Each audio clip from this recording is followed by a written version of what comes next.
ఏంటి శ్రీధర్, ఇవాళ సెలవే కదా, రిలాక్స్ గా కూర్చోకుండా సీరియస్ గా అటు ఇటు తిరుగుతున్నావేంటి? నీకోసమే. నా కోసమా? తిన్న టిఫిన్ అరిగిపోతుంది కదండి, పిలిస్తే నేను వస్తాను కదా ఇక్కడికే. ఏంటి జోకా?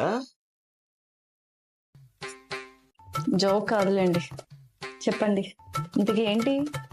అంటే వచ్చే బుధవారం నీ పుట్టినరోజు కదా. హా, నాకు కూడా గుర్తులేదు నా పుట్టినరోజు. మీకు ఎంత బాగా గుర్తుందండి, మీరు నిజంగా దేవుడండి. ప్రతి భార్యకి తన భర్త దేవుడే కదే. అంతే కదండి.